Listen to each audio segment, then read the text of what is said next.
नमस्कार। एक 17 वर्षीय युवक की कुंडली हमारे सामने 3 जुलाई 2003 को रात्रि के 9:18 पर इनका जन्म हुआ है।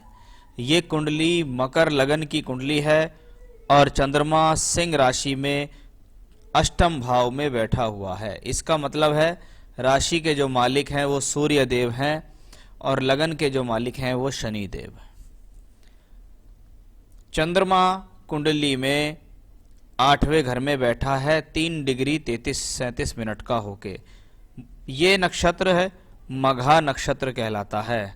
मघा नक्षत्र बच्चा मूलों में पैदा हुआ। ऐसे बच्चे का नामकरण जन्म के 27वें दिन पर होता है, यानी मूल शांति कराने के बाद। चलिए, मकर लगन शनि देव का लगन है।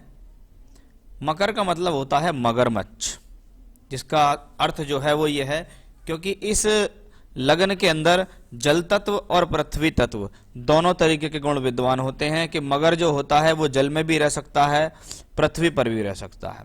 यानी कहीं ना कहीं एडजस्टमेंट करने वाली कंडीशन व्यक्ति के जीवन में अवश्य होती है। विचारों के धनी होते हैं, जीवन में कुछ करने की इस व्यक्ति के अंदर क्षमताएं होती हैं और कुछ ना कुछ दिमाग के अंदर हमेशा किसी प्रकार का सोच विचार ऐसे लोगों के जीवन में चलता रहता है। शनि का लगन यानी शनि अपने आप में एक पराक्रमी और परिश्रमी ग्रह कहलाते हैं, तो जीवन के अंदर मेहनत तो अवश्य है ही है। लगन के ऊपर प्रभाव सिर्फ बृहस्पति का है और बृहस्पति जैसा ग्रह जब लगन को प्रभाव देता है तो बृहस्पति का मतलब होता है विवेक, समझदारी। ऐसा ग्रह जब लगन को दृष्टि देता है तो ये बच्चे के भीतर सामाजिकता देगा, समझदारी देगा। धीरे धीरे करके जैसे जैसे बड़ा होगा समाज को भी समझेगा, घर परिवार को भी समझेगा, दायित्व को भी निभाने वाला होगा। लगन का मालिक शनि छठे घर में। लग्नेश का छठे घर में जाना संघर्ष को दर्शाता है। जीवन में कोई भी कार्य आप करने चलेंगे वो संघर्ष के बिना पूर्ण नहीं होगा। साथ ही साथ छठा घर संघर्ष के साथ साथ अड़चनों का भी घर कहलाता है और जब इस प्रकार के कॉम्बिनेशन होते हैं तो ये एक स्थिति यहाँ साफ तौर पर दिखती है कि लग्नेश छठे घर में गया है तो जीवन में जो भी कार्य होंगे अड़चनों से होंगे अवश्य, क्योंकि शनि जब छठे घर में होता है तो शनि वहां से बैठकर आपके 8वें, 3रे और 12वें घर को कंट्रोल करता है अपनी दृष्टियों से। यानी शनि जैसा प्लेनेट आपको जीवन में मेहनत करने का जज्बा प्रदान करता है। ये वो ग्रह होता है जिसके द्वारा आप अपने जीवन में ऊंचाइयां पाएंगे। धीरे धीरे शनि का मतलब है शनै शनै, धीरे धीरे जीवन में तरक्की करना। अब साथ में शुक्र है। शुक्र कौन है? योग कारक, यानी ऐसा एक ग्रह जो पंचम और दशम दोनों का मालिक हो और शनि के साथ भी बैठा हुआ है और साथ में उसके बुध और सूर्य भी हैं। इसका मतलब शनि, शुक्र और बुध ये तीनों मिलकर बना रहे हैं इस कुंडली के अंदर राजयोग और धनयोग। ये राजयोग और धनयोग जो बनता है वो कुंडली के छठे घर में बनता है। छठे घर में बना हुआ राजयोग या धनयोग सबसे पहले तो बच्चे के पिता के लिए अच्छा होता है। दूसरा, जब व्यक्ति स्वयं के बल पर कुछ करना चाहे जीवन में तो स्वयं के बल पर कार्य करने में उसको बहुत अधिक प्रयास करने के बाद जीवन में सफलता मिलती है, क्योंकि छठा घर संघर्षों का घर है। जब तक ये प्लेनेट आपसे संघर्ष नहीं करा लेगा तब तक ये आपको प्रॉब्लम देगा। पंचम भाव शिक्षा का मालिक, दशम भाव कर्म का मालिक दोनों बैठे छठे घर में, यानी शुक्र जैसा ग्रह छठे घर में बैठा हुआ है पंचमेश होके, यानी शिक्षा भी अगर इस दशा में होगी तो अड़चनों के साथ होगी जरूर। किसी न किसी प्रकार की कंपटीशन को देना, कंपटीशन को क्रैक करना, किसी चीज के लिए तैयारी करना भी ऐसे लोगों के साथ देखा गया है। साथ में कौन है? बुध, वो छठे घर का मालिक है। छठे घर का मालिक छठे घर में हो आपको बीमारी से लड़ने की क्षमताएं देता है, कंपटीशन में लड़ने की क्षमताएं देता है, शत्रुओं को हराने की क्षमताएं देता है, संघर्ष करने की क्षमता देता है आपको ये ग्रह। क्योंकि छठा घर अगर ना हो तो कुंडली को बेकार ही माना जाता है। जितने प्लेनेट 6th हाउस से कनेक्टेड होते हैं उतना ही व्यक्ति जीवन की जद्दोजहद में शामिल हो जाता है। फिर वो किसी चीज से घबराता नहीं है, फिर वो जीवन में संघर्ष करता चला जाता है और आगे बढ़ता चला जाता है। सूर्य अष्टमेश है, अष्टम का मालिक छठे घर में बैठता है तो विपरीत राजयोग देता है, यानी विषम परिस्थितियों में सफलता के योग। जब आपका कोई कार्य ना हो रहा हो, कार्य रुक गया हो, बिल्कुल ऐसा लगता हो कि वो कार्य होगा ही नहीं या उसमें हमें सफलता मिलेगी नहीं, तब जाकर व्यक्ति को ऐसे समय में अचानक से सफलता मिलने के योग बन जाते हैं। अब आप देखिएगा कुंडली में बृहस्पति सप्तम भाव में है, 12वें घर और तीसरे घर का मालिक यहाँ है, यानी ये बृहस्पति आपको अपनी दशा अंतरदशा के अंदर दूर स्थान से संपर्क बनाएगा, यात्राएं कराएगा, टूर ट्रैवलिंग्स कराएगा, विदेश यात्रा कराना, हवाई यात्रा कराने में सक्षम है। साथ में साथ सप्तम में बैठा है तो पद प्राप्ति या नौकरी में तरक्की भी दिलाएगा। उच्च का बृहस्पति है, हंस नामक महापुरुष योग में है, लेकिन ये महापुरुष योग इतना ज्यादा फलित नहीं होगा क्योंकि बृहस्पति जहाँ का मालिक है वो दोनों स्थान ज्यादा अच्छे नहीं है, यानी व्यक्ति भागा दौड़ी करेगा बहुत ज्यादा तो उसको फिर फायदा मिल जाएगा।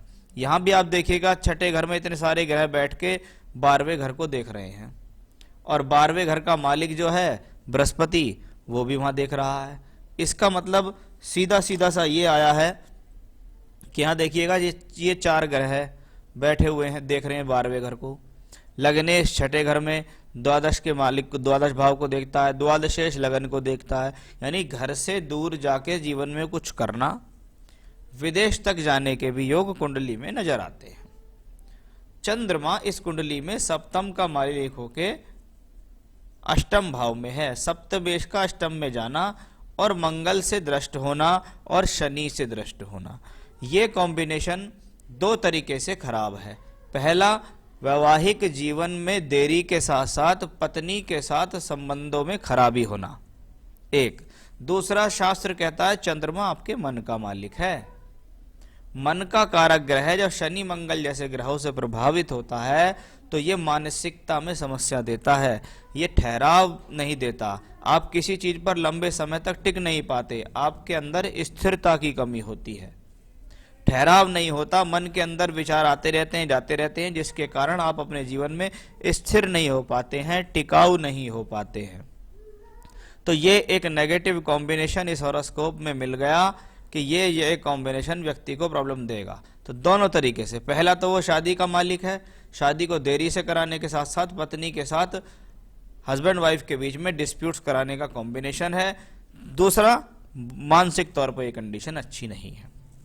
तो ये तो थी ग्रहों की स्थितियां। मंगल को देखते हैं कि मंगल चौथे घर का और एकादश का मालिक होकर 2nd हाउस में बैठा है।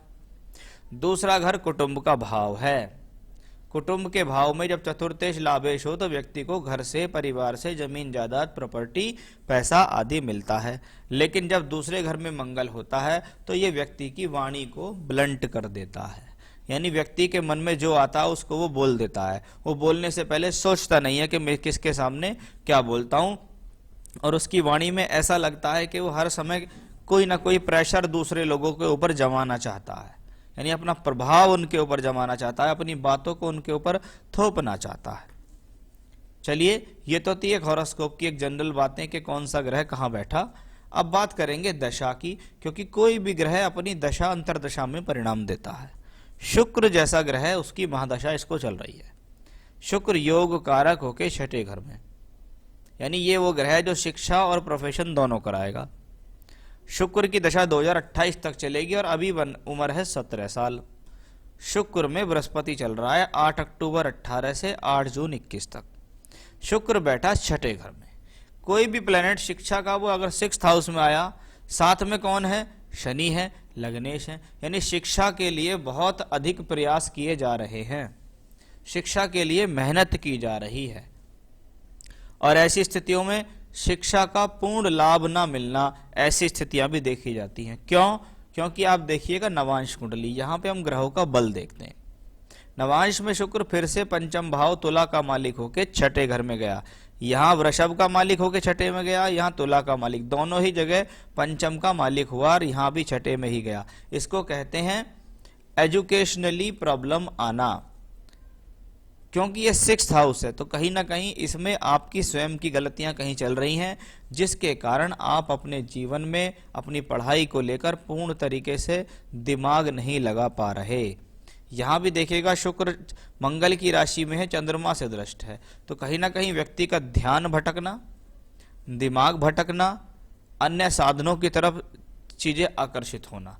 और क्योंकि ये 5th हाउस है और जब इसका कनेक्शन इस तरीके से देखा जाता है तो कभी कभी जल्दी एज में, यानी जैसे 17-18 साल उम्र चल रही है, इन एजों में लव रिलेशन के लिए भी व्यक्ति आकर्षित हो जाता है। वो स्थिति अभी यहाँ दिखाई दे रही है। लेकिन प्लेनेट 6th हाउस में है तो व्यक्ति कहीं ना कहीं अपनी मेहनत करके अपने कार्य को आगे निकाल ही लेता है। जैसे वो कोई सी भी कक्षा में हो, लेकिन आपको जीवन में तरक्की दे ही देगा, आपको आपकी मेहनत का जो फल है वो मिल ही जाएगा। चलिए, ये तो शुक्र की बात हुई। शुक्र में बृहस्पति के केंद्र में बैठे हैं, तो बृहस्पति लग्न से भी संबंधित है, लेकिन साथ में आप देखेगा शनि लग्नेश होकर यहाँ है। बुद्धिमान तो व्यक्ति है, व्यक्ति के भीतर बुद्धि है, व्यक्ति के भीतर काम करने की क्षमताएं भी हैं, लेकिन वो अपने आप को एकाग्र नहीं कर पा रहा है। इसके लिए कुछ ना कुछ पूजा पाठ अगर वो करेगा तो उसके लिए वो बढ़िया हो जाएगा।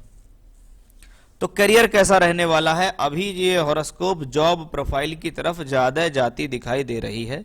मैंने ऐसे लोगों को नौकरियों से सफलता प्राप्त करने के योग अधिकतर बहुत देखे हैं। कुंडली में किसी कंपटीशन की तैयारी करके सफलता करने के योग, यानी सरकारी नौकरी प्राप्त करने के भी योग इसमें दिखाई दे रहे हैं। तो करियर वाइज स्थितियां आगे ठीक हैं। मैं कुछ उपाय बताऊंगा, उनको करेंगे तो उनको फायदा मिलेगा। अभी इतना घबराइए नहीं। उसकी किस्मत में धन, घर है या नहीं है और कितना। देखो, पैतृक रूप से संपत्ति दिखाई देती है और व्यक्ति स्वयं के बल पर भी प्रॉपर्टी अर्जित करने वाला व्यक्ति है। वैवाहिक जीवन कैसा रहेगा वो मैंने आपको बता दिया। उसके लिए आपको कुंडली मिलान का सहारा लेना होगा। गुण मिलान करके शादी नहीं करनी है, कुंडली मिलान से व्यक्ति की शादी आपको करनी होगी। यानी इनकी हॉरोस्कोप में जो प्रॉब्लम है वो प्रॉब्लम लड़की की कुंडली में अगर नहीं होगी तो वैवाहिक जीवन अच्छा चलेगा। शादी कब होगी और लड़की कैसी होगी? देखिए, ये नवांश कुंडली है, वैवाहिक जीवन के लिए देखी जाती है।